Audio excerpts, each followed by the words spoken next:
Right, we're live.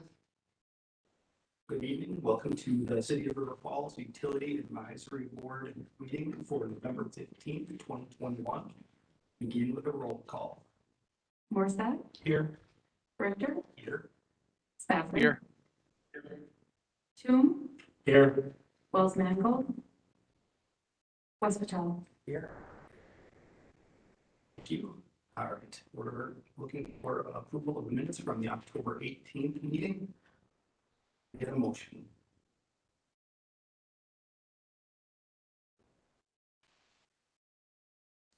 I move approval. Yes. Second. Thank you. Those in favor of approving the minutes from the October 18th meeting, say aye. Aye. Those opposed, Aye. say sign. Thanks, Mark. Gotcha. Okay, those are approved. All right, do we have any public comments tonight? Things that we've not, but I'm gonna ask. Public comments?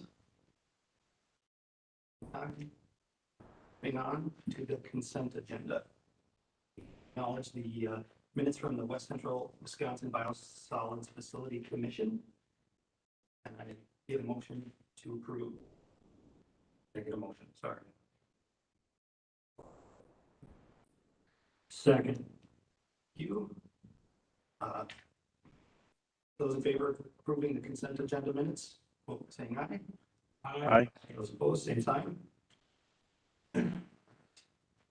At the last meeting, I believe I asked for a list of projects, and I believe Kevin's gone over and above. Yeah, we've got a couple we're gonna go over, so The floor is yours. I'm not gonna take a lot of time, but we will go over some upcoming projects. Gonna get up on the screen, I'm gonna come up there, and I think, even before I approach, I want to introduce our new interim wastewater superintendent. Dean Seamuth is here. Dean, just raise your hand back there. So Ron will be retiring on December the 15th, so Dean has a good opportunity to shadow Ron for the next few weeks. And we're anxious to have Dean in the house. He gets the privilege of attending all these meetings.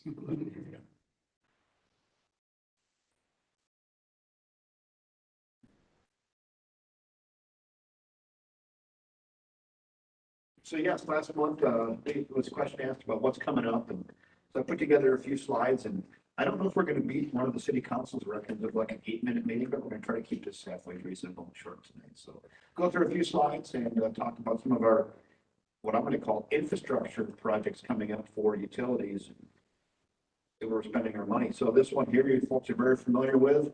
You've been voting and approving different segments of this and proposed routing, and finally, we approved the contract here a few months ago, maybe a month and a half ago, for our North Interceptor. We're going to do all 3 pieces of that North Interceptor.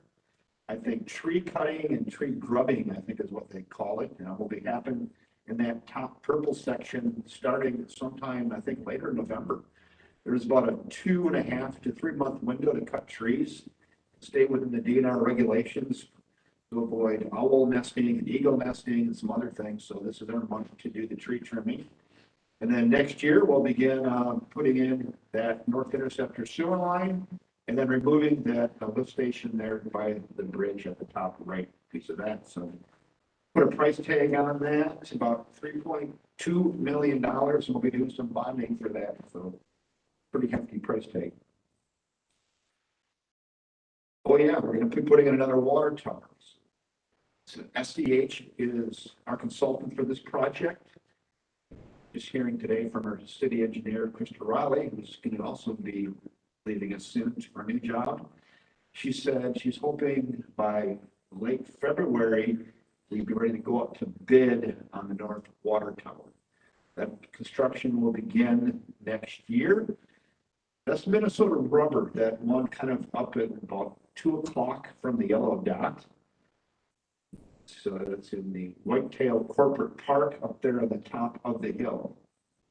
The road, a rough road that kind of meanders up there now. I believe it's a radio or communications tower that is also up in that same area. So that will be happening starting next year and completed in hopefully late 23. That's a $2.5 million project, and we're all anxious and waiting to see where those bids will come in.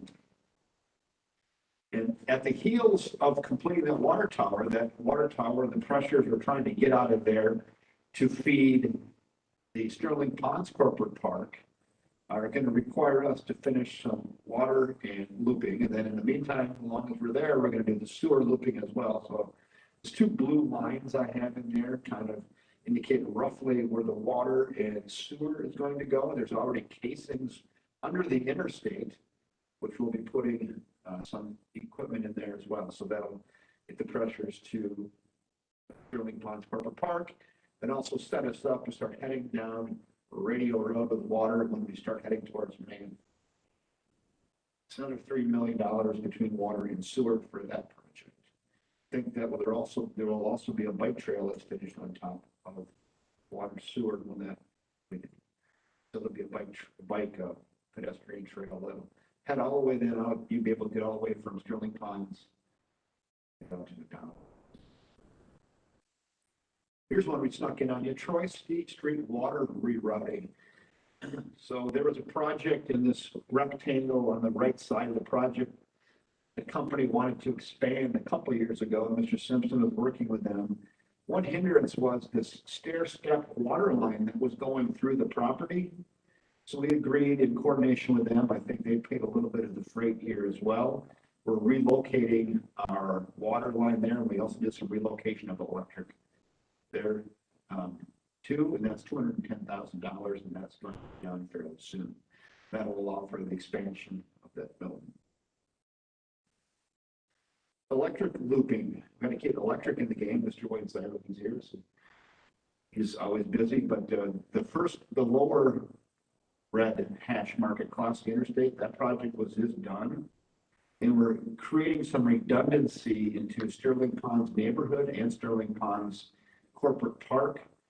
Is a pretty key piece. You have lines going everywhere, but sometimes they don't connect. And you get an outage, you get a larger outage. So some of these loops will really, if we do get an outage, we'll have shorter outage durations. And the top red line too is another looping piece to connect some facilities up by that roundabout to a switch cabinet right by the entrance of Sterling Ponds Corporate Park. About $150,000 for both of those. And that second one, that top one, Wayne, that's next year's on. Speaking of electric looping, eventually we want to be able to feed Sterling Ponds Corporate Park in that area there from both the north substation, which is fed by now, and we want to be able to feed it from the power plant substation. We have much of the conduit in down Winter Street. That is the north-south piece of red there. That's Winter Street. Much of that conduit is already in the ground there. We have to pull the cable in, then we have to get down the adjoining road out to an existing switch cabinet at Radio Road and Powell Avenue? Powell Avenue, they call that now. I always get them mixed up and forget their name change. So Winter Street to Powell Avenue, out to Powell Avenue and Radio Road, where we have some existing system. When that happens, then we'll have totally redundant feeds from two different substations up to the corporate park. And we'll also be coming down Division into Man Valley as well. So there'll be redundancy there. About $500,000 to complete this project, but this will really add some serious good redundancy commercial parks. Then we can't forget the hybrid licensing and decommissioning and removal. We spent about $1 million, still have about $1.5 million to $2 million to go. We're well on our way though to having our licensing done for the Upper Junction Falls Dam. That's in final stages. We've submitted our final application. About an 18-month process here now with FERC. Some final tweaks to get that license, and then we have our amendment to remove Powell Falls from that FERC license, which is also in process right now. The FERC does understand that there is a early March early March grant application to the DNR that's due like March 4th. And in order for us to apply for that grant with DNR, we have to have Powell Falls removed from the FERC license, so they're aware of that timeline. So they're going to hopefully have that done here in early 22. And we can apply to the DNR for the up to $1 million grant, to help us remove Powell Falls. Happening soon. So I'm trying to get all the stars lined up. Get Powell Falls removed, DNR grant application in, and then work with DNR to start removing the Powell Falls Dam, which again is scheduled to be totally completed by 2026. Depending on any money that might come in, we maybe couldn't get it done earlier. Our schedule is 2020. And we have another $2 million to go on that. We're doing Restoration Light. I know the Order Collaborative and Trout Unlimited and a few of these other stakeholders maybe have a bigger vision for a more robust restoration. And I met with them and said any more robust restoration is going to be up to them, their ideas, their funding. They need to bring their ideas to this group and to the city council. We're going to be doing Restoration Light and restoring farmlands by the Firkin. About $1.5 million, $2 million. So we're always working on that in the background. That seems never. Other projects we're considering, streetlights. You know, I maybe have, I don't know, 7, 8, 9 years left here, City of River Falls, till I retire someday. And, you know, streetlights, I'd like to leave maybe one of my legacies is to light this town where when you come into town, you go, wow, someone thought about the lighting and come up with a nice consistent lighting theme as you come into town, something a little more decorative, something a little more well thought out. I don't know if this will happen or not. We'll get some price tags on it, but that's something I'm kind of envisioning. Man Valley, we got to get power and water and sewer up to Man Valley. That's happening sooner rather than later, from what I understand. Morissette might talk to that, but I think council's push is to go ahead and they kind of unleash the hounds on that as we're going to be probably starting, installation of some of these facilities to get out to Man Valley by 2023. Scott, is that how you remember that? Yeah, I mean, we're quickly running out of development. The properties around the city that are online and ready to go, and they take a long time up and get up to speed. Same with Man Valley, but we still have quite a few spots in Sterling Ponds, but Hill Ridge is quickly selling out. We sold one of the final lots of the original. It's important we bring it online. Actually, it's important we start to look for the next one after the city's vision for something more campus-like. In its use could be one or two very large tenants around the Twin Cities. I think it's a total of 340 acres. I don't remember the number of developable. Subtract some wetlands, and there is no other large tract of land in the Twin Cities metro.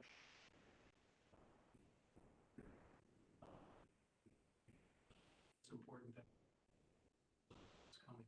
It's a chicken egg thing, right? I mean, do you run the utilities out there, infrastructure out there prior to getting somebody, or you wait and then somebody says, we need to be in there in 2 years and we're not ready. So we're kind of playing this cat and mouse game with prospects, and I think we're moving ahead and moving forward with looking at getting our utilities out there.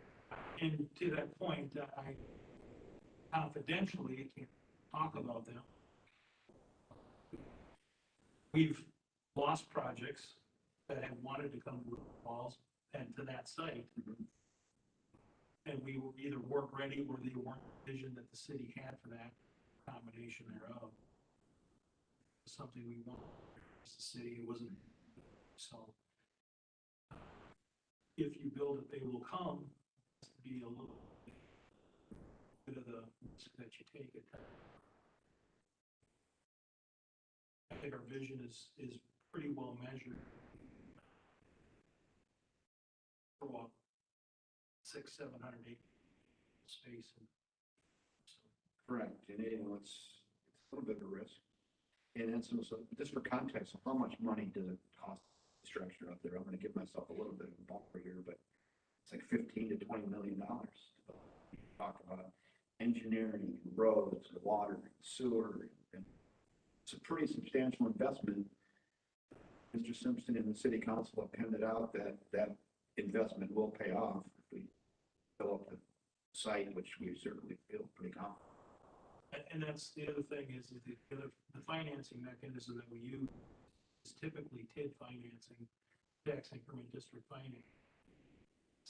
That's one of the ways to ensure that the city don't have a great and pay us back over time. It's a long play.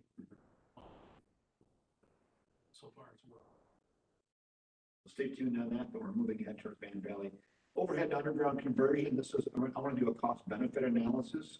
I think this is something this group and council is going to tackle, I think, in the next couple of years. You know, we do put overhead to underground. We have an example right outside of City Hall, right in front of the new apartments that went in right here at the depot and City Station. We had 2 circuits and 3-phase going along that Clark Street there. And we cleaned that up and it just looks great and reliability is great.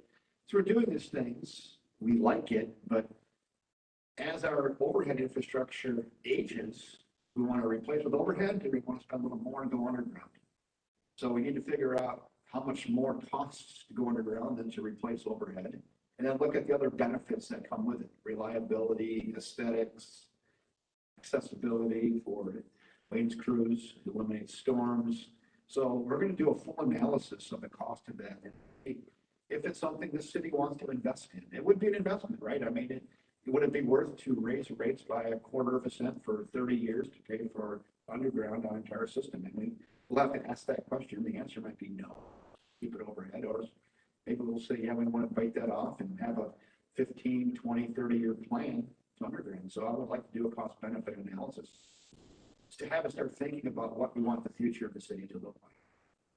Right now, believe it or not, 65% of this town is already underground. It's the core of the town. That's so when you're in downtown, you think everything's overhead, but everything since what, 1980 is underground pretty much, well, pretty close. Yep. The other piece there, Kevin, that you have to consider, and I'm not sure how that works, but as we go more and more towards fiber and citywide fiber and public access points for internet, can we put that in the same trench or the same conduit, or does it have to be in a separate cell? But those are some of the other. If there's an opportunity to put more than just power in there. We're always looking for joint trench opportunities, but sometimes it's easier said and thought about than it actually is to implement. And we might be very eager and have a great appetite for undergrounding our electric system, but then the poles might still stay there just topped off, and you've got that's a real possibility. In my previous career, that's what happened. In some cases, people like thinking, oh my God, I thought it was going to go underground. Well, we are underground. And cut the poles off right at the height of the cable TV and the phone, and they didn't want to go in some cases. So that's a thing you have to wait too. So, but we always try to encourage that their motivation to go underground is way different than ours. They want to be paid for that, I'm sure. We make it, Wayne always tries to make it easy as it can with joint trench. Mm-hmm. We're always working towards that solution. But I think it's something we need to deliberately look at and deliberately make a decision rather than, you know, kind of, we put it underground? I don't know. Should we? How much money we got? Okay. It's kind of the way we go now. We like it, but is it the right thing?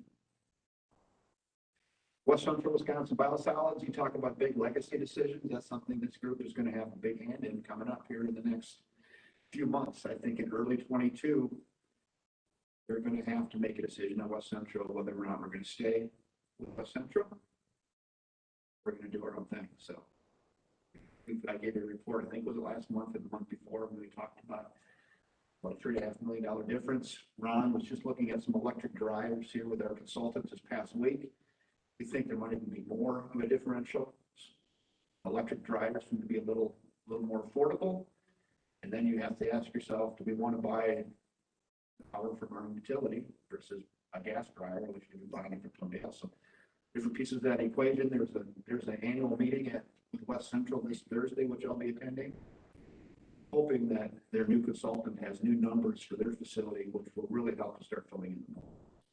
But be ready for that decision. That's not going to be an easy one. Maybe Alan's on here. He'd say, oh, that's easy. Coming up, AMI completion, what do we know, 75%? What? 65% completed with electric AMI.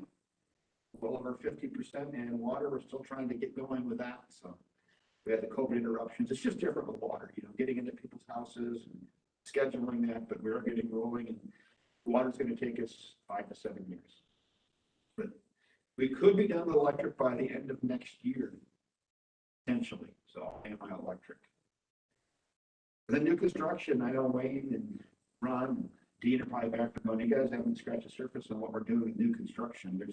It's going on everywhere. And Wayne spent probably 20 of his 50 hours last week working with Quick Trip and trying to get stuff in the right spot, and get underground and coordinating joint trench with other utilities. So new construction takes up a lot of time and a lot of energy and a lot of resources, but we continue to work with the contractors and get them what they need. And problems I guess foreseen are getting orders on transformers and cable and connectors. I know Wayne is seeing pretty long lead times now. How long lead times Wayne with transformers? Up to Last week, 70. 70? So you couldn't get it on. So 3-phase transformers, 70-week lead time. So of course, us and every other utility is looking at consortiums and who has what inventory and how can we share if we get a commercial customer coming to town, I can't get a transformer. So, what happens when 70-week lead times and there's a high demand for product? I mean, prices are, be aware of that. I mean, we're meeting our needs today. Wayne is on top of it, anticipating long lead times, but it's real, and the price pressures are also real. And that's really what I had for updates. Of course, I could talk here till midnight on the stuff, but I think I'll just leave it at that if anybody has any questions. See, kind of what Pat asked last month, what's coming up? There you go. That's what's coming up, a lot of stuff.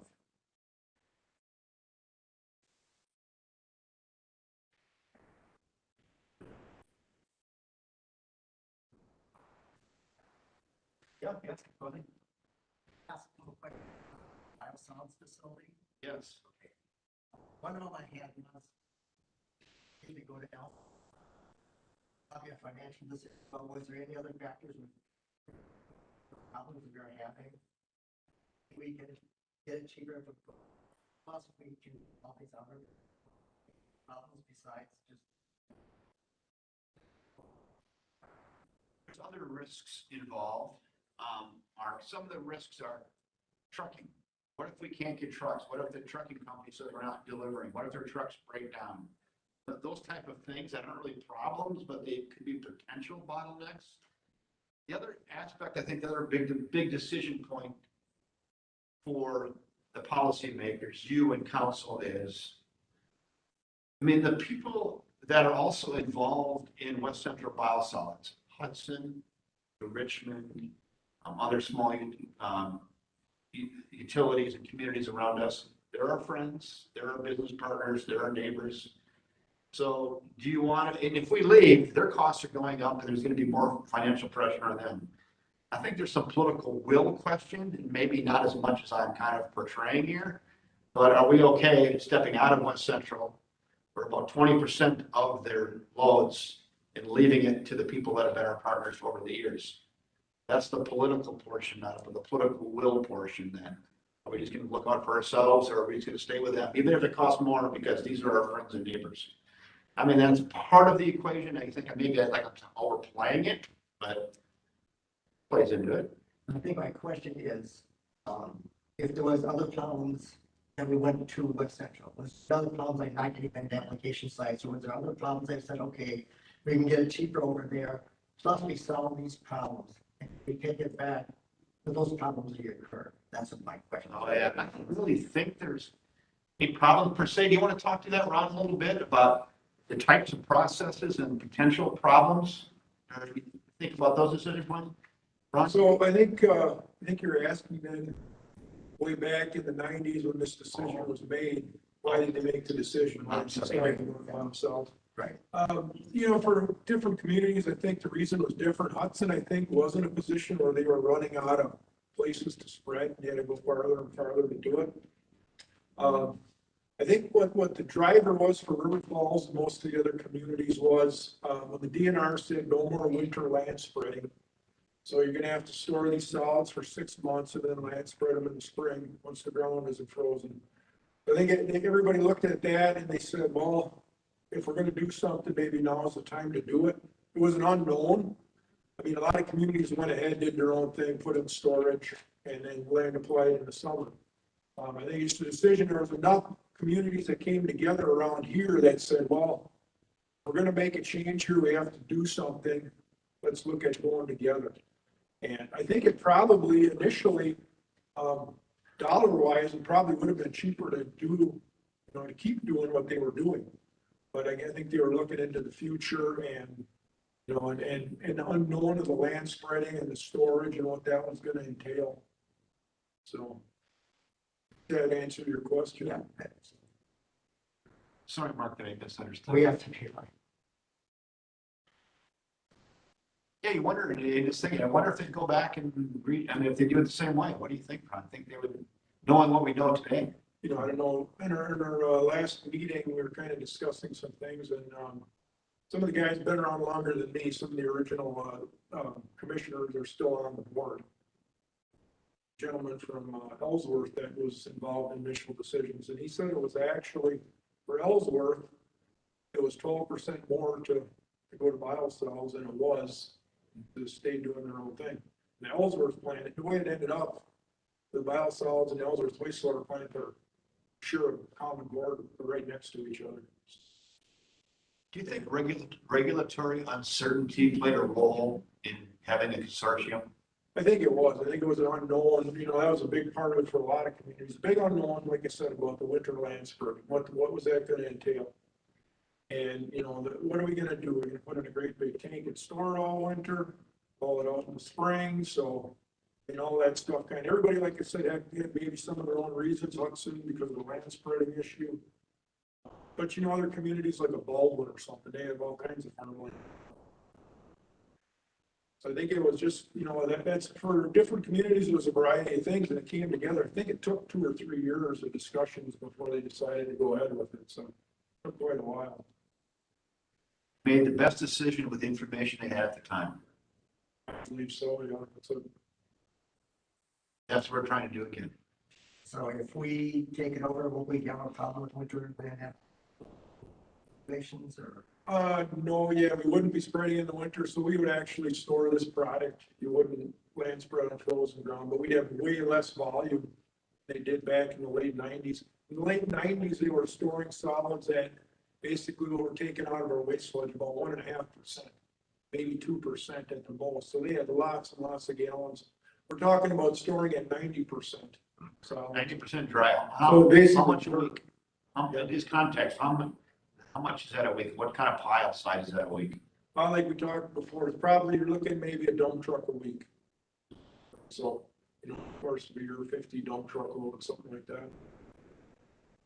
It would be stored in like a portion. We could, and there's a lot of communities that are doing what we're looking into that are actually, they just store it in like 1-ton tote bags. And it's easy for the landscapers in the spring to come and pick up. They just pick up the big tote and haul it away. So if we drive, do we have enough capacity for supernatant draw off? Right, so, right now what we're doing with the centrate, they call it centrate because they use a centrifuge to spin the water off. So that byproduct is centrate. That's actually hauled back to our facility. So every 8,000 gallons we haul down to Ellsworth, they bring 8,000 gallons of centrate back. They don't have a way to treat it down there, so it has to come back to the individual plant. So it really wouldn't be, it'd kind of be a wash. Centrate or pressate or whatever. Questions, good conversation.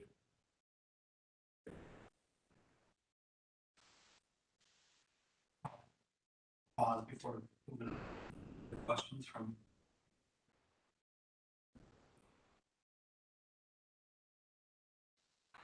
Finance report. Yeah, I'll give a brief financial report prepared by Tracy Biederman, our interim finance director. For electric, our total revenues were $12,813,000. And total expenses, $12,484,000 for a net positive of roughly $330,000. So that's good compared to last year when we were negative $278,000 at the same time, so. But that's by almost $600,000 delta compared to last year, so that's positive.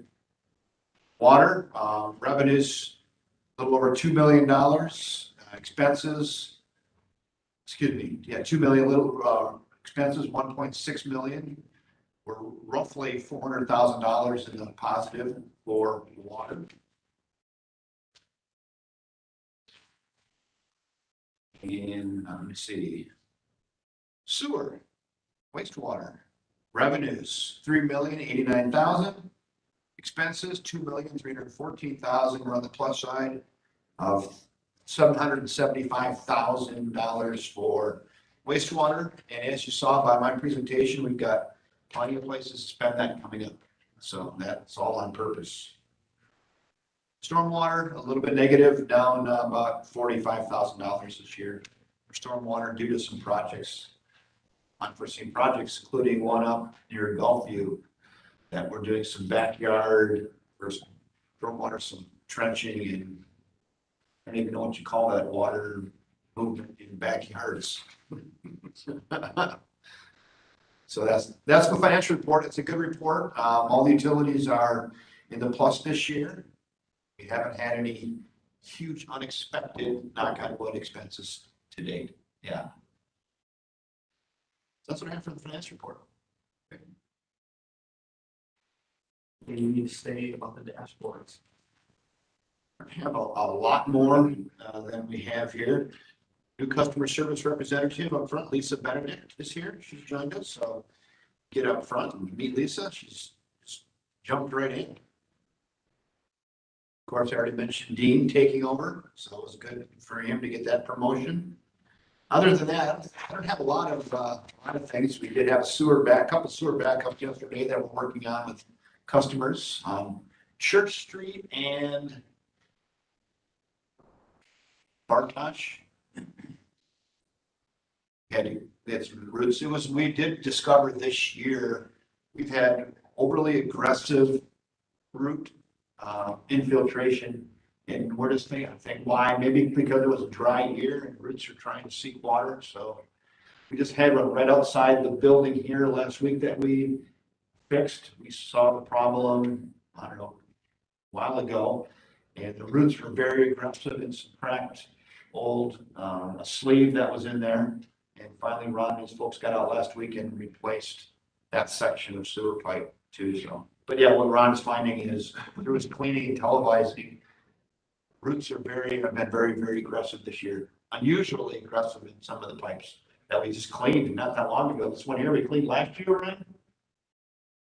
Yeah, the issue out here was probably, there was some roots in it, but there was an old repaired old sleeve in there. Failed, I think it'll be making it worse. So.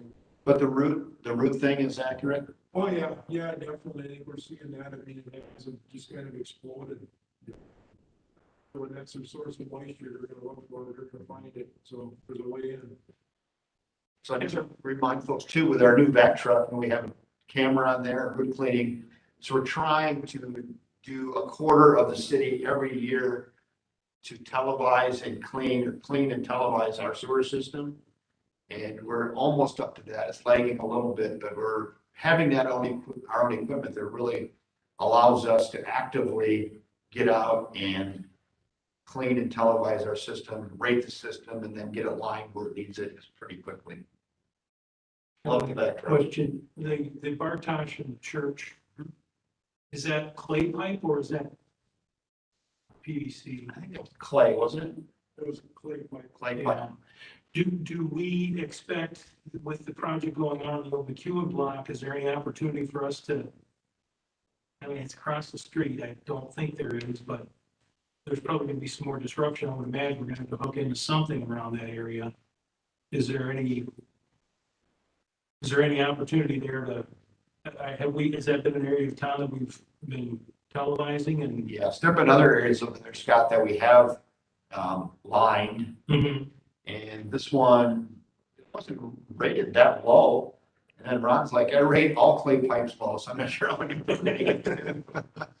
But, there might be, so one of the, I don't know, it's a hiccup, but we were kind of planning on spending all of our lining money for this year and next year on this North Interceptor piece, just north of Division Street. Okay. So, but yeah, we're aware of that, and we did toss that around this morning, actually. We didn't come up with a decision, but I hear what you're saying. It's good for you to bring that up.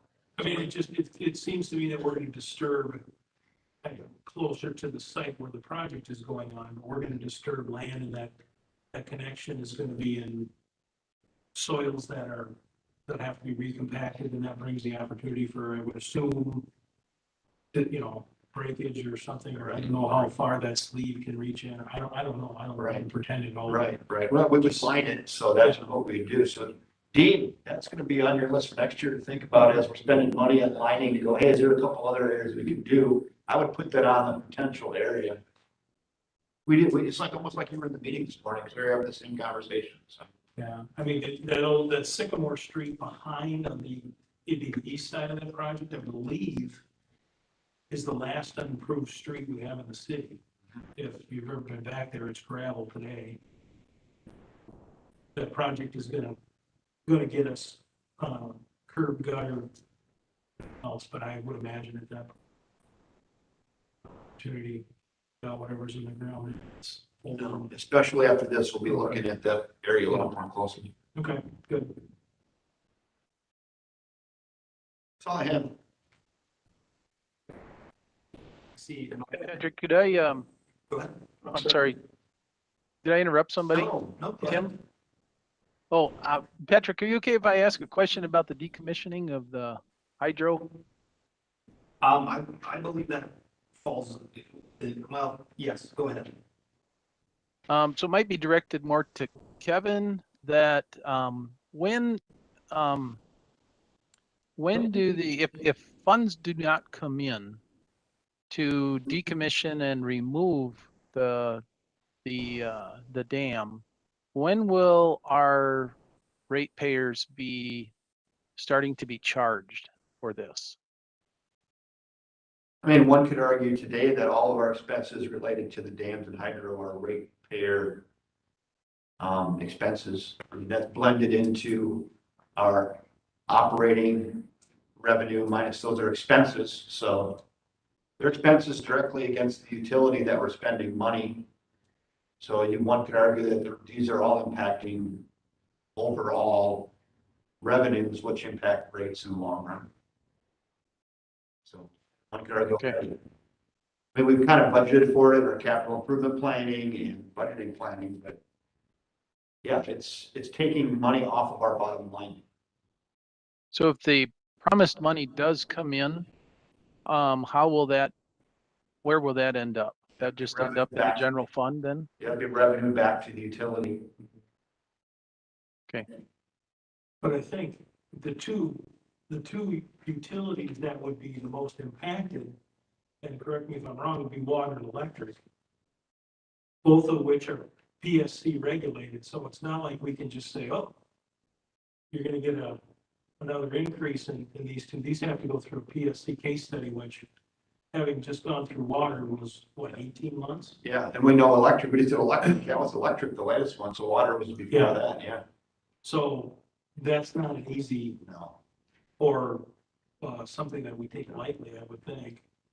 I'll just be honest, I mean, I'm personally counting on at least $1 million here. I mean, Well, there was a state representative Zimmerman got $1 million in this year's budget for dam removal, and my understanding is pretty much told the DNR that that's earmarked for River Falls. So those funds are hopefully coming our way.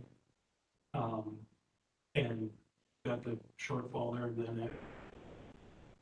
yep, and the meeting I was at with the KCC and Charter Limited, I mean, they're actively, pursuing funds. I get them. Alan's not here to ask this question, but I still haven't got the small checks or big checks, so. But they've indicated that, meeting out that I can tell they're trying to raise money. But we do, you heard my presentation, we're still $1.5 million to $2 million out from completion on that with total project costs. And we're hoping the $1 million DNR grant comes through. That'll fill a big piece in the middle.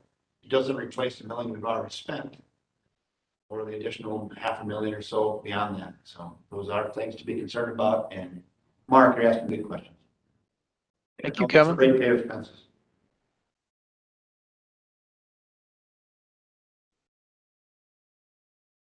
All right, so monthly report, it's, what's happened in the last month is pretty well listed here. Yeah. More so than has been. It's pretty neat to see the detail. So anything you want to add? I don't, I'm just trying to think of highlights. I think, I think maybe they hit it last month, the renewable energy blocks. We did that last month or not? Maybe we did it last month. I think it's old. Other than that, I don't know. This like, I guess no news is good news. Drama's been low. These guys have their nose to the grindstone. They don't get a day off and coming in. I know new construction is stressing out Wayne and his group. And Ron and Dean and their group are focused on some of these upcoming projects, including the North Interceptor, the water tower, North Looping, while doing water testing daily, weekly, lab work, cleaning, sewer backups on Sundays afternoons during the third quarter of Packers game. So. We'd be remiss if we didn't recognize the efforts of the electric department putting up our Christmas lights right now.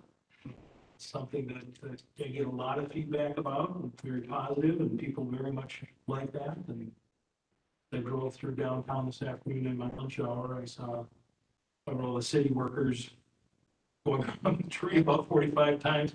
They didn't look terribly happy, but I'm sure that the end will. There is some debate about the tree lighting. You know, we got the bulbs and the big bulbs in the tree, but do you make each tree look like a candy cane, or do you go each tree red, white, each tree? And I'm not sure what they decided, so we'll just have to wait till next time to See see. when we flip the switch. Yeah, I'm sure whatever they decide will be just wonderful. that's what I said. So those lights go on at the beginning of the Riverdale Parade next Friday at 6:30, I believe. And Wayne will have his crews out there making sure they all go on. Hopefully it's not 34 and raining. They might not go on. Are we fully staffed throughout our departments? We do have a job posting since Dean is moving to the water wastewater superintendent. We just posted Dean's position. But other than that, we are fully staffed right We're in a now. good position. What made me ask is just seeing the now hiring signs, everywhere I go. Yeah. So, good, I'm glad to hear that. Yeah, so we just posted a water wastewater operator position here a week ago. That's statewide, national-wide. I mean, what's on the internet, so it's worldwide, I guess, but we'll find some good people. But other than that, electric, we're good.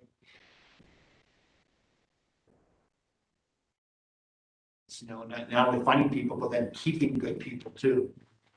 I know Wayne works really hard at that and making sure the guys are content and happy and listening to their concerns, and making them understand that this is their community and they're in their electric system and they've taken ownership in it. We're doing all we can do to keep and retain the good ones, which is all of them. So they have there. Ron, knowing the fireman's coming, I hope we see you again. Hope your parties are wonderful. I wish you the best. I don't have enough good things to say, so may you end wonderfully. Excited for your future too. So, thanks for all you've done. So hopefully we have more opportunities to say that. Yeah, I should say that too. I mean, do you mind if I just steal a minute and say that? I mean, Please do. I don't know, Ron, I don't know if I'll call you, if you've heard me call him, Ron's a unicorn. I mean, he's a unique find. He's got the temperament, the knowledge, the history, the skill sets. And he's been an unbelievable asset to the water wastewater department in our community. And I've just so enjoyed having him here. I sleep like a baby at night knowing he's in charge. He's got a great crew and we're really gonna miss him. So Ron, in front of the UAB here, thanks for all you've done. It's been a wonderful 6 years. Thank you.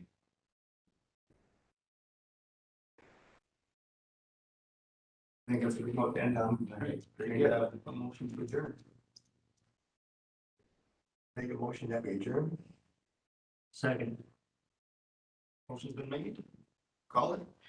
Thanks everybody for showing up. See you next month. Hope this meeting is adjourned. Thanks, everyone.